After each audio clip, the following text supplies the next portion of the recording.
Hej, jeg sagde på fætter. สบายดีเด้อสบายดีกันยามเย็น เดี๋ยวมื้อนี้จิมาจุดไฟพี่น้องเพราะว่าญาติทางบ้านนั่นลูกชายจุดแล้วอุ้ยเฮาเฮ็ดเดี๋ยวน่ะเบ้นทำไม่หรอกโอ้ยแล้วว่าเฮ็ดอายน่ะโอ้ยญาติทางบ้านเพิ่นเสียอันเฮาบ่มีธูปบ่มีเทียนเนาะมีอยู่แต่ว่าก็บ่ได้ไปซื้อว่าซั่นซะก็เลยจุดแบบนี้เอาเฮ้ยเพราะว่าหยังเพราะว่าคนทางนี้เนาะเวลาเขาเจ้าเสียชีวิตหรือว่ามีคนตายนะเขาเจ้าจุดแบบนี้เขาเจ้าตายแบบนี้ว่าซั่นซะพี่น้องno hace más hace vai อันนี้พี่เขาจะก็เฮ็ดนะพี่ยกพี่อันขีดไฟอันเว้าให้หัวหน้าเบิ่งเนาะเว้าให้หัวหน้าไม่เว้าก่อนไหมเว้าให้หัวหน้าฟังเว้าให้หัวหน้ากับอันเพื่อนร่วมงานเขาจะบอกว่าอันให้ไต้ทุบให้จุดอันจุดเทียนแบบนี้เด้อว่าเสร็จเพื่อหยังเพื่อระลึกถึงคนที่จากไปแต่ว่าคนที่อยู่ก็ต้องสู้ต่อไปพี่น้องกะบ่เป็นไผเนาะกะตอนแม่ค่อยไปอยู่ไทยนะแม่ค่อยไปเฮ็ดเวียกอยู่ไทยค่อยไปอยู่นำเพิ่นพี่น้องไปอยู่นำเพิ่นตั้งแต่ก็มีเอื้อยก็มีอ้ายอยู่แต่ว่าก็ส่วนหลายก็อยู่นำเพิ่นเนาะกินอยู่นำเพิ่นว่าซั่นซะก็ถือว่าเป็นเพิ่นซ้ำว่าแม่เพิ่นเป็นแม่ผู้นึงว่าซั่นซะเนาะแต่ว่าค่อยก็ฝากเงินไปกินไปทานนำเพิ่นเด้ไปฝากเงินไปกินเป็นทานนำเพิ่นแล้วว่าซั่นซะแต่ว่าก็ระลึกถึงเพิ่นเนาะเพิ่นก็มีบุญคุณแม่ก็มีบุญคุณคือกันแต่ว่าแม่ก็ดีแบบนึงเพิ่นก็ดีแบบนึงเนาะดีคนละแบบก็เลยจุดเทียนจุดธูปจุดเทียนเพื่อระลึกถึงเพิ่นว่าซั่นซะโอ้ยจากมันจากอันนี้ก็จะมันจากเธอเบิ่ง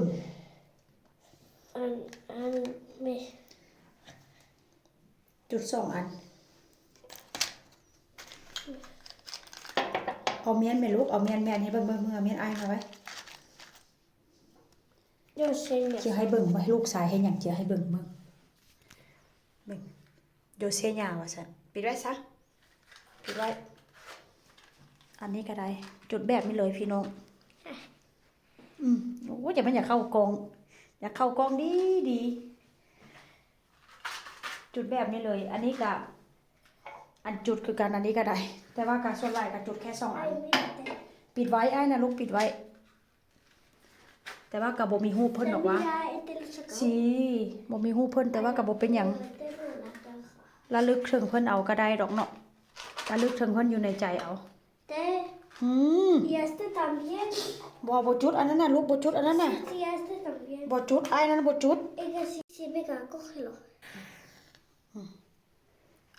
ลูกชายบอกให้จุดตัวนี้ได้ว่าซั่นจุดก็จุดโอ้มันจิไหม้มือได้น่ะลูกมันจิไหม้มือได้นี่ได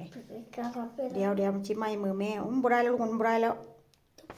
มันบ่ได้แล้วอ้ายมันบ่ได้ลูกมันบ่ได้มันจิฮ้อนมือได้หั่นน่ะฮ้อนได้ฮ้อนอ้ายน่ะเพราะมันจุดบ่ได้มันไหม้แล้วหมดแล้วลูกมันไหม้บ่แล้วเบิ่งห้ามวางเด้ห้ามวางมั่วตัวไหม้เหือนเด้ลูก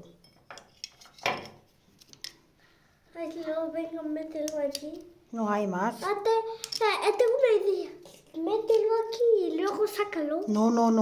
Eso no puede. Ese termina no. หมดแล้วลูกหมดแล้วลูกมันหมดแล้ว Mira, lo quito. ห้ามเฮ็ดหยังวะไอ้อุณานี่บ่ฟังความแท้ลูก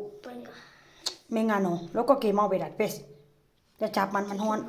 เกมเอาของเราจะไปจับมันฮ้อนกันให้ไปจับอยู่ปล่อยวันนั้นไม่เก็บล้างดอกแม่จะเซตเองไปเบิ่งการ์ตูนไปวันนี้ไปเอาให้แม่เมียนอันนี้นะไปคุณไป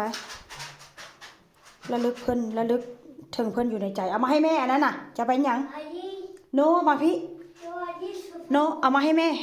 แม่เมียนเองเอามาโนใบสีเกมเอามาโจโนอายุไหนบาเลยบายเอาไปไว้พุ่นละลูกชายนี่ล่ะพี่น้องจุดธูปจุดเทียนระลึกถึงเพิ่นถึงแม้นเพิ่นจากเฮาไปแล้วผู้อยู่ก็ต้องสู้อันนี้เป็นประเพณีของฝรั่งเนี่ยเขาจะจุดไตเทียนแบบนี้ว่าซั่นซะแต่ถ้าบ้านเฮาเนาะ